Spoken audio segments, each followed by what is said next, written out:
پرانے یونان کے زمانے میں ایک بادشاہ رہتا تھا جس کا نام شاہ مائرن تھا۔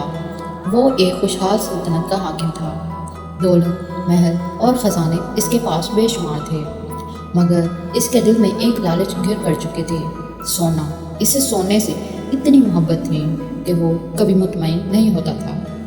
شاہ مائرن کی ایک ننھی سی بیٹی تھی، لیرا۔ وہ ہنس مکھ، پیاری اور محبت سے بھری ہوئی بچی تھی، مگر باپ کے پاس وقت نہ تھا۔ وہ دن رات اپنے خزانے گننے میں مصروف رہتا تھا۔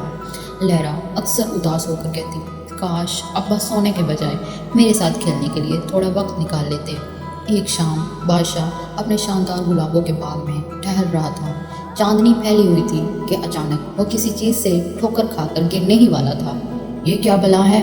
اس نے جھوم کر نیچے دیکھا۔ زمین پر ایک عجیب سا ننھا مخلوق بیٹھا تھا، نوکیلے کان، جھاڑی دار بال اور بکری جیسے پاؤں۔ تم کون ہو؟ بادشاہ نے پوچھا۔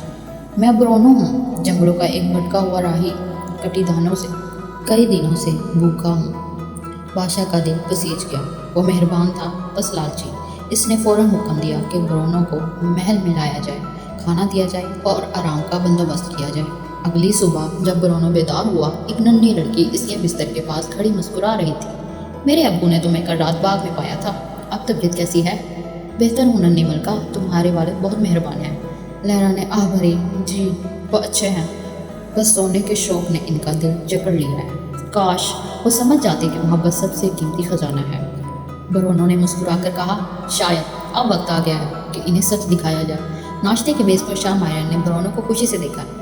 آہا، آج تو تم بالکل ٹھیک لگ رہے ہو، کیا کھاؤ گے؟ آپ کی مہربانی کا بدلہ دینا چاہتا ہوں بادشاہ سلامت۔ میرے پاس ایک خاص تحفہ ہے، ایک خواہش جو چاہیں سچ ہو جائے گا۔ بادشاہ کے چہرے پر لالچ کی چمک آ گئی۔ واقعی؟ تو میں چاہتا ہوں کہ میں جس چیز کو چھوؤں وہ سونا بن جائے۔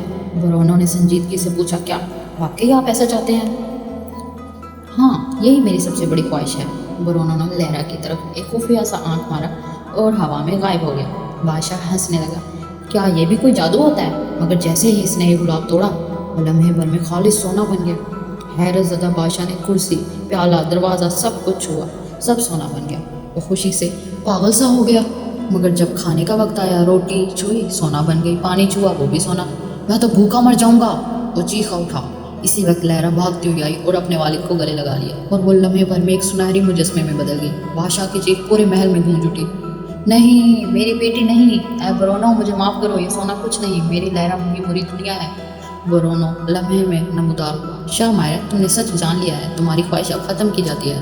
ایک روشن کرن محل میں پھیلی اور لیرا دوبارہ زندہ ہو کر اپنے باپ کی باہوں میں آ گئی۔